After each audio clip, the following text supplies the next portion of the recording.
Hello student, today we started part 2 of forms of market. In this we discuss about oligopoly and monopolistic form of market. In monopolistic competition, it is a situation where we find a large number of buyers and sellers sell products that are differentiate from one another.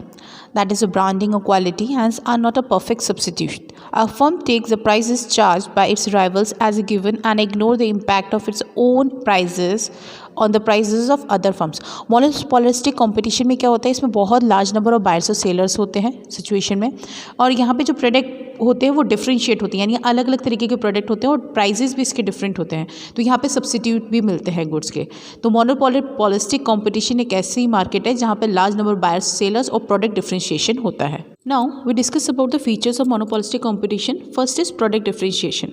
Monopolistic competition में product क्या होते हैं, different, अलग अलग तरीके के brands, अलग अलग तरीके क्वालिटीज़, क्वांटिटी, सब कुछ, साइजेस, शेप, सब अलग अलग तरीके के प्रोडक्ट होते हैं.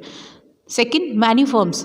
मोनोपोलिस्टिक कंपटीशन में large number of buyers and sellers होते हैं, तो जो फर्म्स भी होती हैं उनकी नंबर ऑफ क्वांटिटी भी ज़्यादा होती है. No entry and exit cost in the long term. यहाँ पर जो एंट्री और एग्जिट है वो रिस्ट्रिक्शन में नहीं है, कोई भी आ सकता है, कोई भी जा सकता है, रिस्ट्रिक्टेड नहीं होती है एंट्रीज. यहाँ पर डिसीजन मेकिंग इंडिपेंडेंट होती है, हम अपने यहाँ पर कोई भी डिसीजन ले सकते हैं. मार्केट पावर, यहाँ पे कुछ पावर्स इनके हाथ में होती है, जो जिस हिसाब से इनको पावर्स में यूज़ करना होगा मार्केट फोर्सेस में वो यूज़ कर सकते हैं. Buyers and sellers do not have a perfect information. इस तरीके की मार्केट की पूरी नॉलेज होना बहुत मुश्किल होता है, क्योंकि सब्सटीट्यूशंस बहुत होते हैं, हर तरीके का प्रोडक्ट होता है जिसके बारे में हमें डिटेल में इन्फॉर्मेशन नहीं होती है. मोनोपोलिस्टिक का कंपटीशन का कर्व आपको शो किया जा रहा है, जिसमें एवरेज और मार्जिनल रेवेन्यू से बनाया हुआ है, टच करता हुआ वाई एक्सिस से एक्स एक्सिस की तरफ. तो ये इसमें जो गैप होता है एमआर और एआर का वो ज़्यादा होता है, क्योंकि इसमें एक्स्ट्रा इनकम बहुत अच्छे से अर्न कर सकते हैं. तो डाउनवर्ड स्लोपिंग डिमांड कर्व है, इसका डिमांड कर्व भी दिखा रखा है और रेवेन्यू कर्व भी दिखा रखा है. तो ये कर्व है हमारा मोनोपोलिस्टिक कंपटीशन मार्केट का.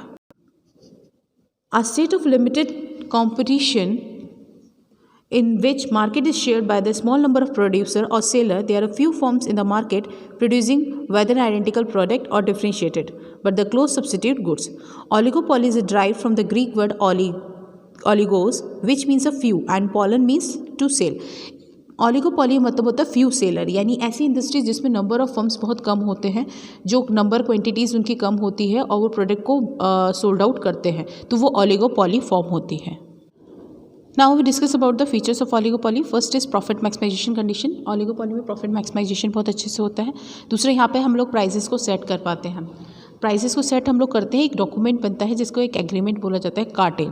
कार्टेल में जितनी भी बड़ी बड़ी फर्म्स होती हैं वो रजिस्टर्ड होती हैं, इस पर साइन करती हैं, क्योंकि अगर ये लोग सब लोग में से कोई भी एक इंडस्ट्री प्राइस बढ़ाएगी तो सारी कंपनीज़ को प्राइजेस राइज करने पड़ेंगे. अगर कोई एक रिड्यूस करेगा प्राइजेस तो सबको ही रिड्यूस करना पड़ेगा.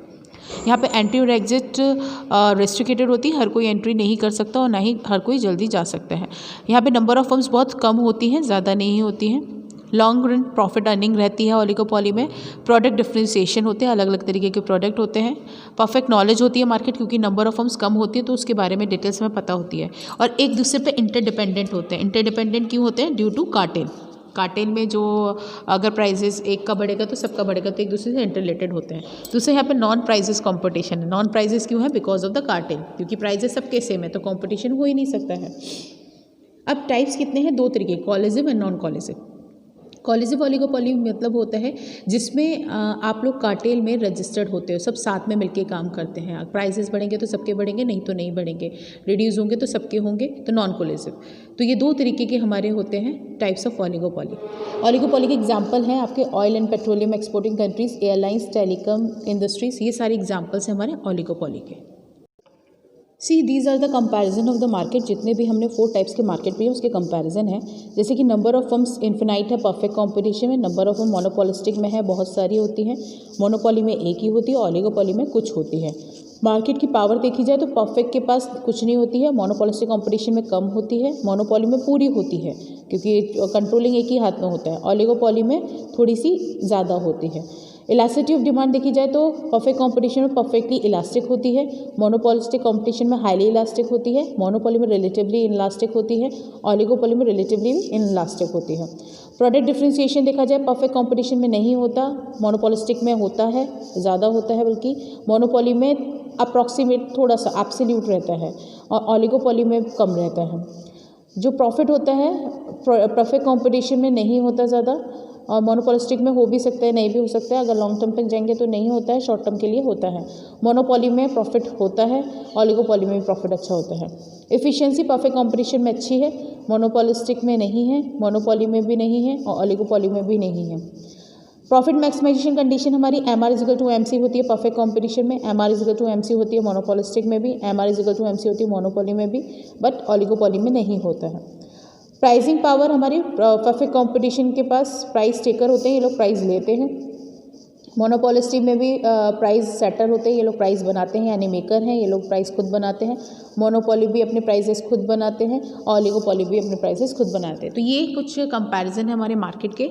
ये चैप्टर यहाँ पे कंप्लीट होता है। कोई भी प्रॉब्लम होती है इस चैप्टर से रिलेटेड आप लोग KERP के थ्रू स्टूडेंट पूछ सकते हो। Thank you so much.